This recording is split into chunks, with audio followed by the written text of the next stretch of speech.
The following was recorded in front of a live studio audience at the Studio 21 Podcast Café. This is the United Podcast Network.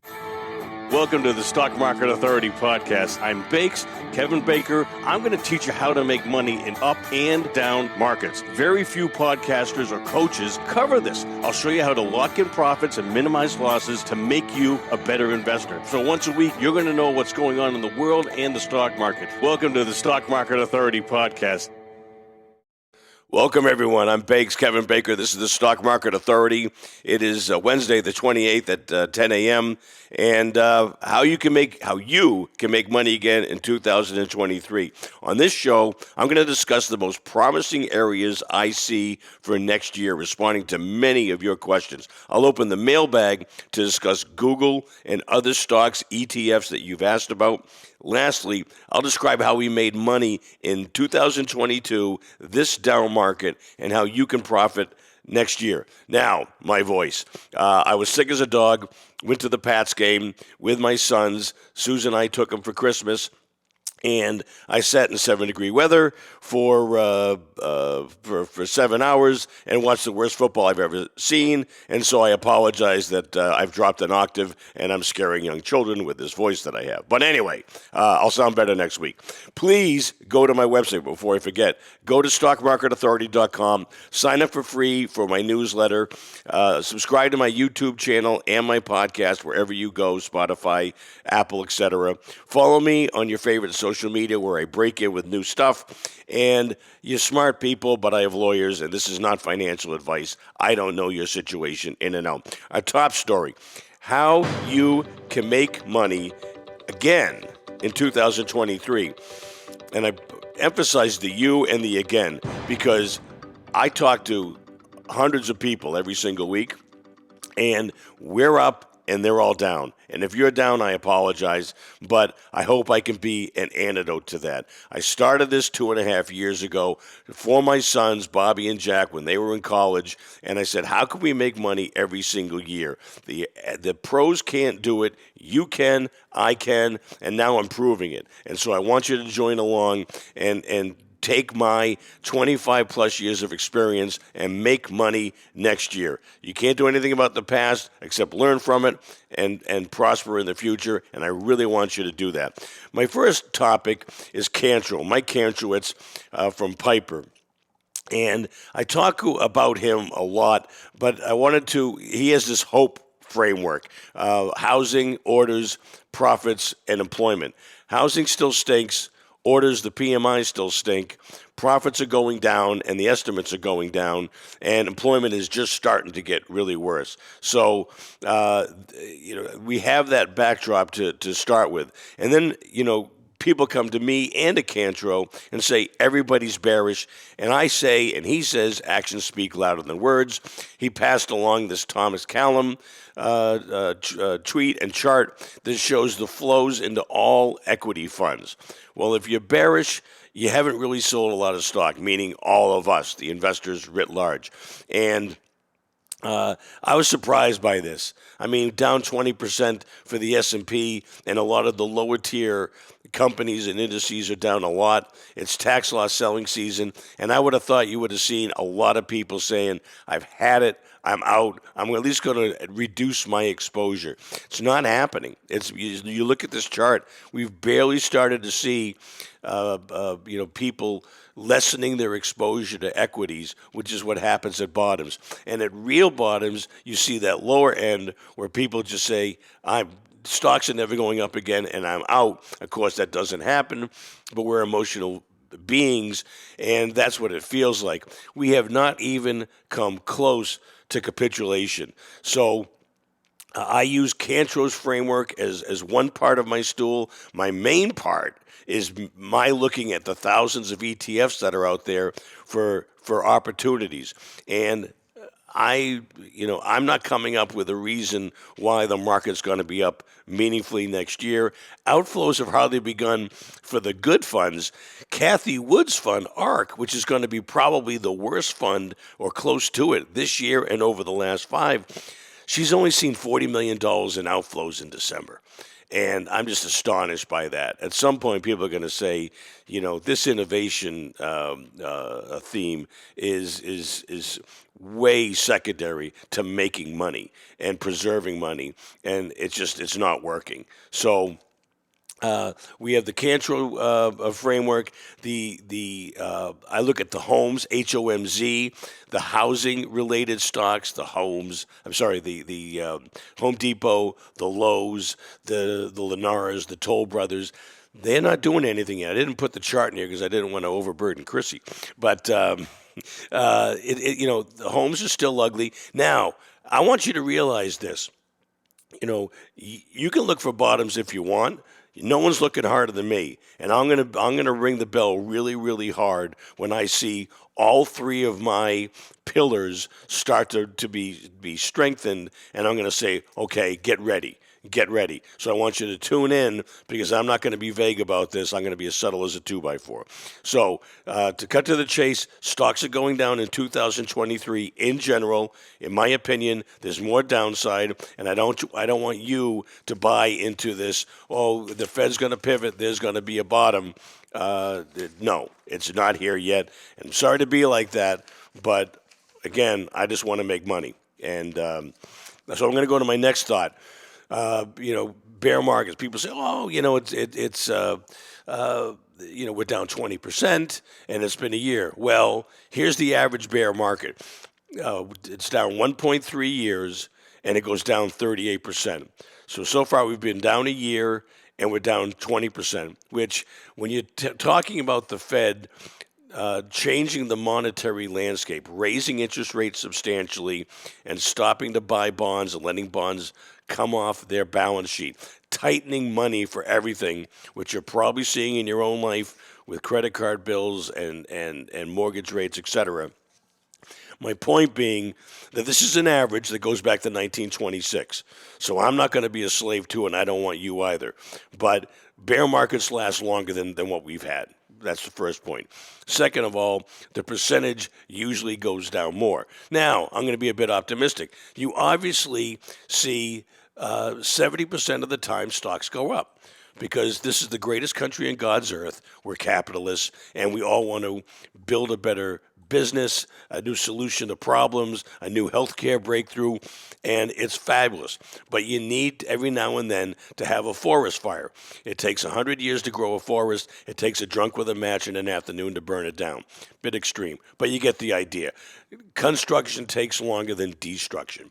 So we're still in that 30% where stocks are going down, and I just want to give you that historical context in case you haven't studied this so that you don't fall into the CNBC trap of, is the bottom in yet? Stop looking for it, okay? I'll tell you when it's around, but we're not there yet, and I think we have a way to go. My third part of this, and I try to keep my biases to a minimum. I really do. I don't succeed 100%. I'm not going to kid you. But what I do, when I go through all my charts, I literally cover up the left top of the screen so that I don't see the stock or the symbol. And Guy Adami has talked about this in the On the Tape podcast several times, that if I showed you this chart and then I said to you, there's going to be mid-single digits, maybe high single-digit earnings growth, and it's trading at 20 times, and the chart looked like this, would you touch it? And my answer is absolutely not. Well, the problem is it's Apple. And Apple's the number 2 name in the S&P. Microsoft just became more significant. And Apple looks like it's rolling over still and going down. And I can't come up with a bull case where this should trade at 20 times, or the E is going to go up meaningfully for this battleship that is Apple. So it's just time, folks. It's rolling over. We're here at 130 or so, and I'm not going to be shocked if it kind of hits pre-COVID levels of 80. And so you've got Cantro, you've got me, you've got the average of the bear markets that are out there, and you have this Apple chart, the number 2 name in the S&P. If things start to look better, believe me, I'm going to alert you. But for now, to answer all the questions, 2023 is it looks like it's going to be a down year for stocks. Oh, and I know that there's 1,000 financial advisors are out there that are saying there's only been, I think, 3 or 4 other times, 73, 74, the Great Depression, 2000, where stocks are down 2 years in a row. Okay, I understand that, but I hope they had better looking charts than I have in front of me right now. And they're kind of explaining, hey, you had a lousy year, but you're not going to have, or I created a lousy year for you. I'm not going to be lousy next year. I understand why they do it. They're very well-meaning folks, and they're in the business of not losing too much money. But I think stocks can go down this year, certainly for the first half. And with what I just laid out, I feel pretty confident about that. So, come back at me where I'm wrong, but that's what I'm an umpire here, and I'm calling them like I'm seeing them. Please go to my website, folks, stockmarketauthority.com. Please sign up for free for my newsletter. I sent out an alert today. Again, highlighting the recent calls I made on Tesla, for example, that I think prove I'm pretty good at this. Subscribe to my YouTube channel and my podcast, so if you're walking the dog and working out, you can hear me, at least by audio. Follow on your favorite social media, especially Twitter and TikTok for that matter. That's becoming a good following. And this isn't financial advice, and you're smart people. And we had a fabulous mailbag this week. There's a letter in your mailbox. You got mail. David from California came in, and this is unbelievable. It's almost karma. Asked about Google. And literally, as I'm going to pull up my Google chart, which is, probably a 5 or 6 name in the S&P 500, I'm listening to the All In podcast with Jason Calacanis and his 3, what he calls besties, his best friends. And at 28 minutes, he talks about ChatGPT. And I'm not immersed in AI, believe me, by any stretch of the imagination. But this has been lighting up on Twitter. And in essence, Jason puts together a very solid case why this could be really damaging for Google's search engine business, where and it would divorce the search results from the advertising that is the lifeblood of the Google business model. And when everybody says, oh, these are unassailable business models and the moat is so wide, there's always someone who wants to swim across it. ChatGPT looks like a pretty strong swimmer in this case. Now, go Google it, but in essence, it's an AI engine that can write text for you after you feed it some prompts, can come up with music, but can create search results. And this is not going to impact Google's earnings call in January or March. But there's going to be questions about it, and people are going to be testing out the search results versus ChatGPT. And, I think it's a long-term negative that at a minimum constrains the multiple going forward. It's also, ChatGPT is partnered with Microsoft, so it's going to be a mild benefit for that behemoth. So I put it the link in the description. Listen to the whole thing, frankly. But go to 28 minutes and go to this component. As an aside, ELON, they did this from Twitter HQ. Elon comes on for about 15 minutes or so, talks entirely about Twitter, and doesn't say a syllable about Tesla, which has gone from 414 to 110. Fascinating to me, in my opinion. As far as Google goes, and I understand the affection people can have for this. It's know what you own. I use it every day. Everybody does, etc. But my sell discipline, when you look at these arrows here, got you out at around 130. And that is a far cry from where we are at 88, and pre-COVID here is 70, and I think we can go there without too much trouble. So go to all the above. I really recommend the All In podcast, and I recommend that you don't own too much Google. Okay, Fred from New Hampshire came in and asked about Tesla. I know it comes up all the time, but it's been down 10 out of 11 straight days. It's trying to bounce today. There's a big problem here.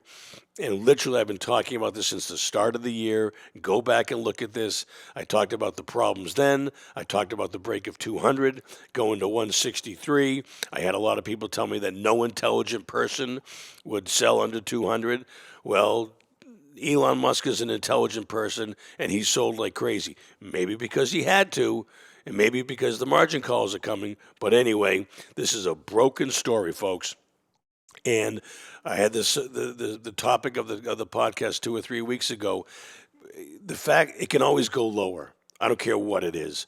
And the fact that people are talking about it's down 70% year to date does not matter. It had no business being at 414, and the business has clearly changed. Just because it's down doesn't mean it's cheap. And I want you to hear that again. Just because it's down doesn't mean it's cheap. And so I keep, things simple. Number one, this is a god-awful chart, and I can see that. And I can see that this parabolic move when it got put in the S&P 500, and Kathy Wood was talking about it with ridiculous price targets. We're now on the other side of that Matterhorn, and we're going down. Very, very straightforward, and the volume is picking up substantially. Make a long story short, pun intended, 2023 earnings are now around $5 and something, 560, 570, depending on who you look at. The consensus is around there. It's a moving target.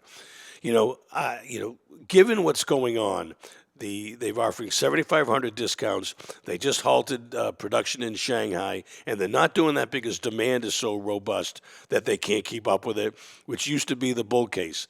They stopped talking about 50% growth, and I don't know what the growth's going to be, but it's not going to be 50.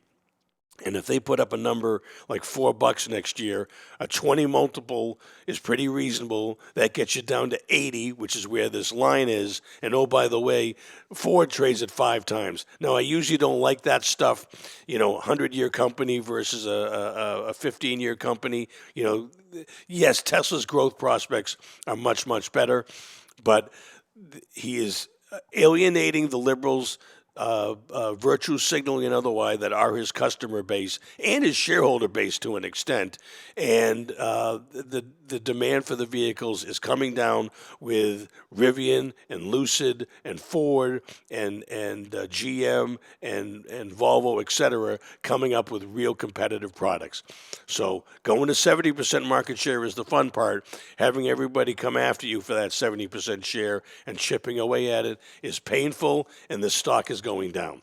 And I hope I am not being vague.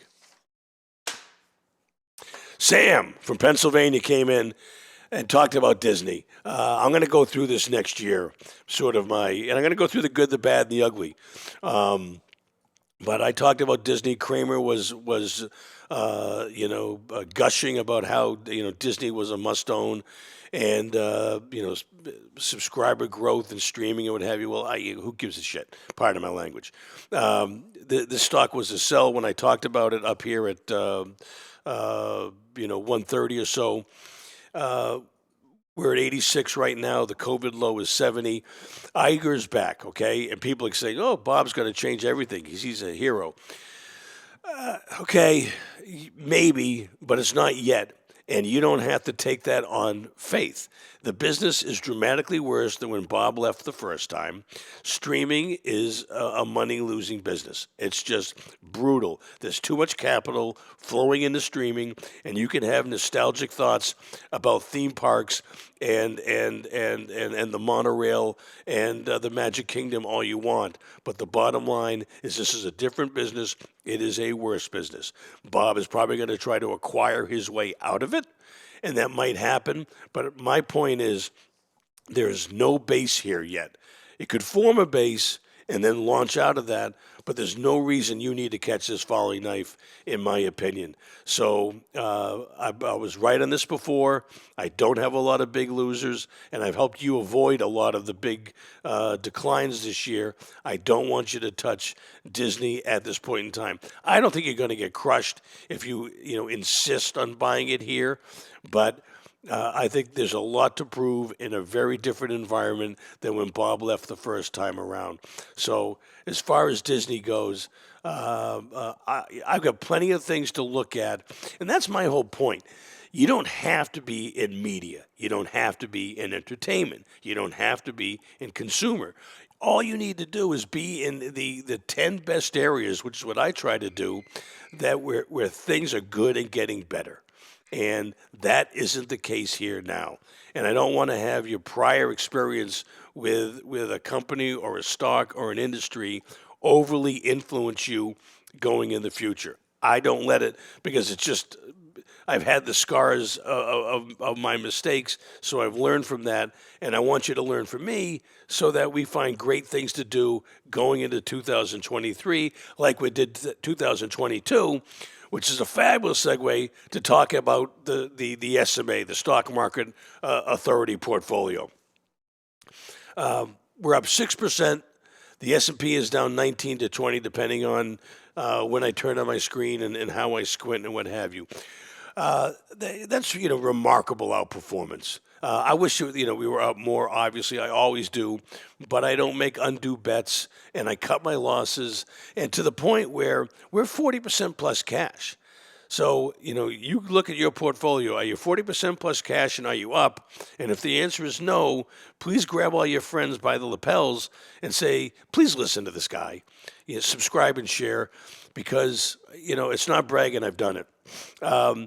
My sense is, and that's all it is, because I'll let this evolve as the year goes on. I don't like saying, I think that GDP will be X, inflation will be Y, the S&P earnings are going to be, $201 because I'm so precise and my spreadsheet skills are so formidable that I'm going to be right, and the multiple is going to be Z, and here's how we go. It doesn't work. We've seen it happen 100 times. What does work is take what the market gives you, respond accordingly, and get in front of great opportunities.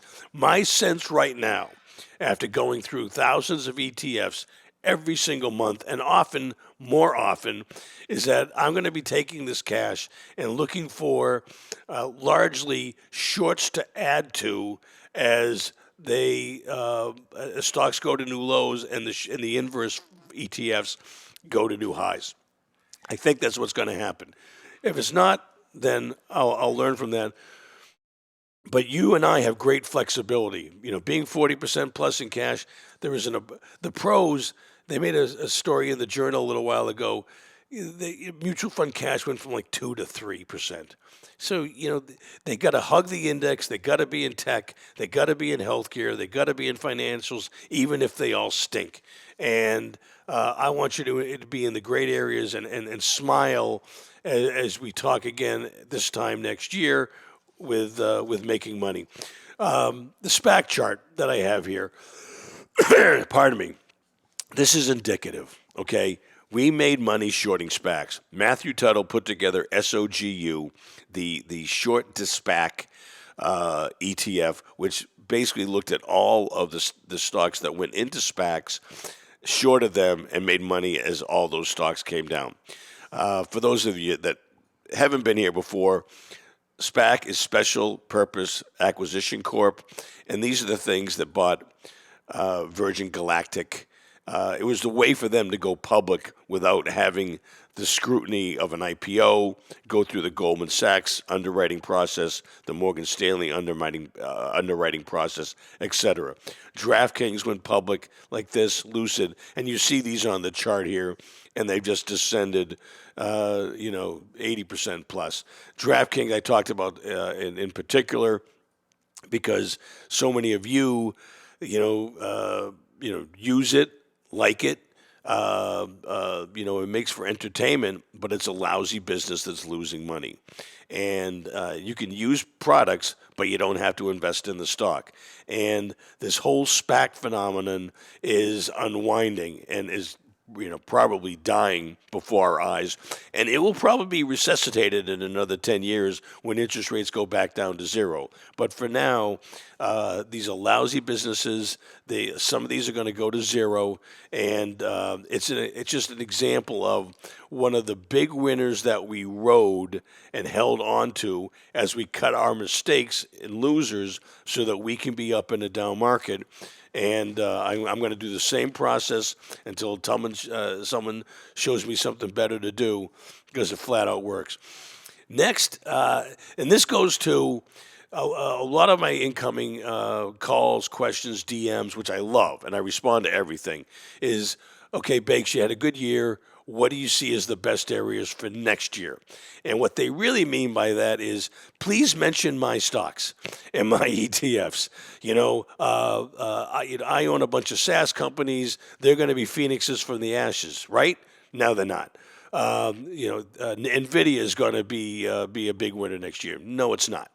So if the charts in my work told me that was going to be the case, I'd be the first to tell you. But so the new areas that I have not pulled the trigger on yet, okay, full disclosure, because I tell you whenever I buy something right after I do. So the precious metals are starting to act really, really well. And my usual, MBA head, rears up and says, wait a minute, gold and platinum and silver acted lousy when we printed 9.1% inflation. Why in the world is it going to act better now? And I kind of thought of that, for, a couple of days. And then I pulled this chart up, and it shows the existence of Bitcoin over the last 13.2 years. And Bitcoin is gathered what gold is spilled, to put it bluntly.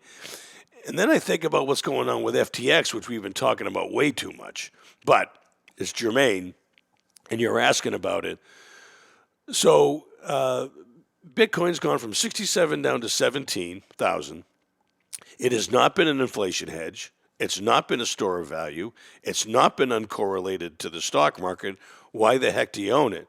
Very good question, and I don't know what the answer. I can't come up with an intellectually honest answer for that. Maybe Michael Saylor at MicroStrategy can, but it's failed all those tests. So the only thing I can come up with is that it's not lower, given all the things that FTX and the industry has thrown at it in terms of controversy and institution killing interest in this area. But what I do come up with is maybe it's time for gold to gather what Bitcoin spills. And as all of the bankrupt companies get liquidated, there's going to be some Bitcoin for sale. There's got to be. Because it's probably the most liquid thing they have that they can sell to make the investors and the shareholders and the bondholders and the account holders whole, or close to whole. It's not going to be close. So the fact that gold is percolating almost as Sam Bankman-Fried gets into handcuffs is very intriguing to me. I don't see anything happening yet, but it's a thesis I'm exploring, and I'd love to get your thoughts. So that brings me to my next chart, silver. I'm not going to sing because my voice is like this, but I want to go Burl Ives on you really badly right now. This is the Silver Junior Miners, SILJ. And this is a pretty chart, folks, and a promising chart. And that looks like a base, and that looks like volume picking up on the far left on the bottom. And yes, it's the end of the year, and volume is abating, and there's a lot of people that are still snowbound in Poughkeepsie and what have you. But when they come back, as we get to January 3rd, 4th, 5th, are they going to say, you know what, I'm sick of this Bitcoin story. I want to own some Old Testament precious metals? Not there yet. But it's something I'm watching really closely, and you and I can go on this journey together. And as you come across articles or podcasts that either support or refute what I'm proposing, I am all ears. And let's all make money together and have some fun. My last chart today is copper. And again, I cover up the upper left, and I try to check my biases, and I kind of go, copper. We're in a recession. Interest rates are high. They're going to be high a while. Why is copper acting better? And I've got some thoughts, but no conclusions yet. And that's okay. The chart's going to make the conclusion for me. And if it confirms, I'll buy it and I'll let you know. But does this mean that inflation is not peaking and is going to go back up? Maybe not to 9.1, but it's going to go up from where we are at 7.1. Don't know. But then I think about China. China's reopening. CNBC is talking breathlessly about that, about how they're going to let people that go to China not to be quarantined. I can't imagine a place I would rather go less than China right now. It is so far down my list that Condé Nast doesn't have to send me a brochure. That's just mind-boggling to me. But is China reopening? Are imports picking up? Is there a housing fiasco abating so that home construction goes up and you need copper wiring? I don't know. These are all logical possibilities to me, but I haven't seen the whites of their eyes yet. Does this mean that interest rates go up or stay up more than people think, and that a Powell pivot or a Fed pivot gets pushed out further into the future? I don't know. Is the economy harder than we all think? Our economy, the U.S. economy, I don't know. Is this bad for overall stocks? The one thing I will say, as I said in my podcast a couple weeks ago, economists can't pick stocks. I've never seen it happen. But this is the best economist going. Dr. Copper is really good at sniffing out improving economic activity, and then eventually stock prices. Actually, the stocks sense it first, which is why I pay attention to them so much. I'm going to let you know if I pull the trigger. Full disclosure, I have not done that yet. So I don't own silver. I don't own copper. But instead of looking at your old names from the prior leadership, I want you to look to these new areas. And if you can, the pros often can't, I'll own 10% silver and 10% copper so fast it'll make your head spin if the market tells me that's where to go and to make money in 2023 again for you. All right. Much needed levity. Please go to the description in the below the link. This is Bert Kreischer, The Machine, one of his classic bits. It's a long one, but it is so funny. It is an absolute joke, and I recommend it highly. That is the show, folks. Please go to my website, stockmarketauthority.com. Sign up for free for my newsletter so you don't have to listen to this voice any longer. Subscribe to my YouTube channel where you do have to listen to my voice. And go to my podcast, please. Follow on your favorite social media. Write me, bakes at stockmarketauthority.com. I read and respond to everything, I swear. And Twitter is @bakestakes_. I respond there as well. I hope you have a wonderful new year. I hope you had a great holiday, and I wish you nothing but the best in 2023. Thank you very much. I'm Bakes. This is the Stock Market Authority. I'll see you soon. The views and opinions expressed by the hosts, guests, or callers of this program do not necessarily reflect the opinions of the Studio 21 Podcast Café, the United Podcast Network, its partners, or affiliates.